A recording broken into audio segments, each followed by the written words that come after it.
we are going to learn today the Circle of Willis, and we will see that how the arteries from your neck region ascends towards your cranial cavity or brain. And for this, let's concentrate in the neck region first. Now, if you see anteriorly, you can observe that there lies the common carotid artery that splits into external carotid and the internal carotid.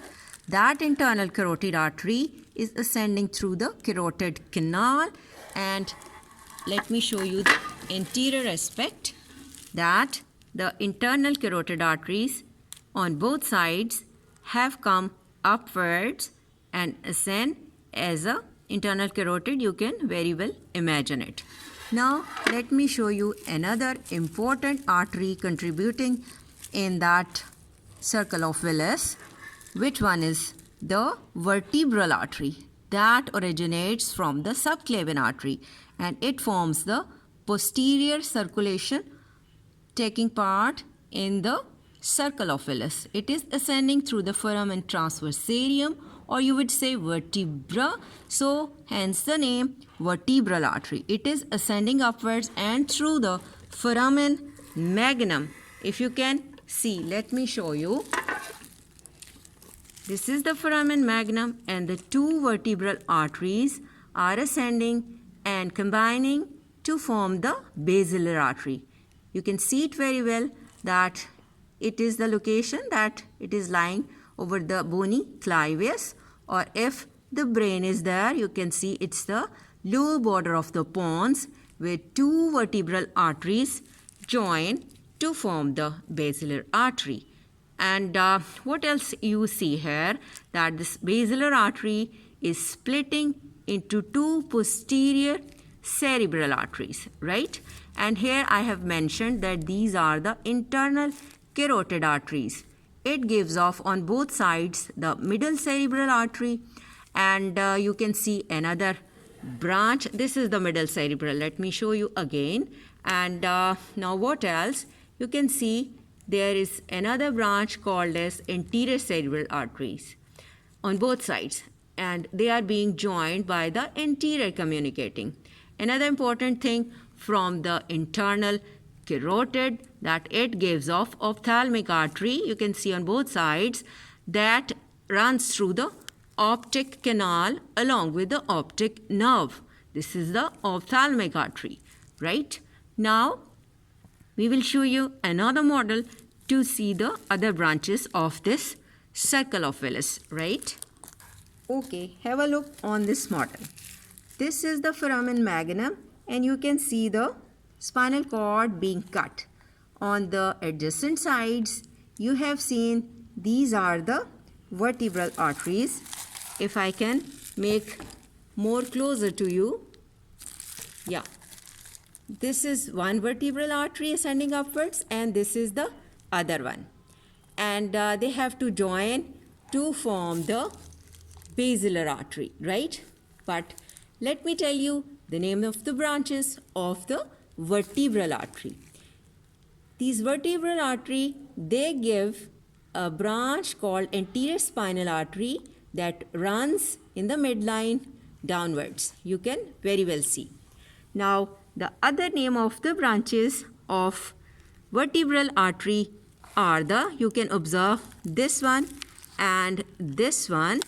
If you can observe this artery and this artery, this is the posterior inferior cerebellar arteries, and some other branches which are not being shown here but comes from the vertebral artery are the posterior spinal arteries on both sides, and some meningeal arteries and medullary arteries.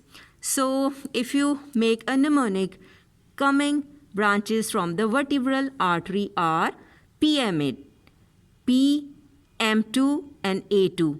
Let me repeat that: posterior spinal, meningeal artery, medullary artery, anterior spinal artery, and posterior inferior cerebellar arteries, right? So let me repeat the branches. The vertebral arteries are these. This is anterior spinal artery.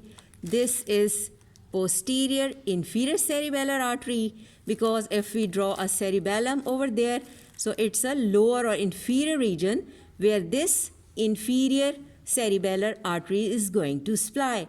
And anterior spinal arteries here, some meningeal and medullary arteries are not shown here, and the posterior spinal arteries are not shown here, but are the branches of vertebral arteries. Now see how they are both joining to form the basilar artery, right? This basilar artery that also runs in the midline. And what else you see? That it is bifurcating into two posterior cerebral arteries, right? This is one posterior cerebral, this is other posterior cerebral. And before its termination, it is giving rise to superior cerebellar arteries. These are also larger branches of the basilar artery. And what else is? There are two other main branches. This is the anterior inferior cerebellar arteries, right? And what about these arteries? These are the labyrinthine arteries. And if I draw another branch here, that could be the pontine branches. So let me repeat the branches of the basilar artery. It is dividing into, number one, the posterior cerebral, and before its terminating branches, it is supplying the superior cerebellar arteries. Then I can draw the pontine arteries. These are the labyrinthine arteries, and after its formation, it gives rise to posterior inferior cerebellar arteries. Let me give you a mnemonic for that. That is a SLAP, S-L-A-P 2. S for superior cerebellar artery, L is for labyrinthine artery, A is for anterior inferior cerebellar artery, and P is for posterior cerebral and pontine arteries. Now we have reached up to a level here. If we observe that carotid canals are there, so the major vessel coming from the carotid canal are the internal carotid arteries. And this internal carotid artery, it communicates with that of posterior cerebral artery by two branches called as posterior communicating, right? This is posterior communicating, this is posterior communicating. And it also gives a branch near the optic canal called as ophthalmic artery, because it runs along with that of this optic nerve. So this artery is ophthalmic artery, right? And if you concentrate and if I join it, these are the anterior cerebral arteries, and they both communicate or join with the anterior communicating artery. And there is another arterial structure you can see here is the middle meningeal artery that is shown on the side. Let me show you the other model, right? Okay, you can see the central hole, the foramen magnum, through which the vertebral arteries are ascending to form the basilar artery, and which is splitting into posterior cerebral arteries. The carotid canal is showing the ascent of internal carotid arteries that is giving rise to the middle cerebral and the anterior cerebral arteries on both sides, and they are joined by the anterior communicating, and the internal carotid is communicating with the posterior cerebral through posterior communicating, this here and this here, right?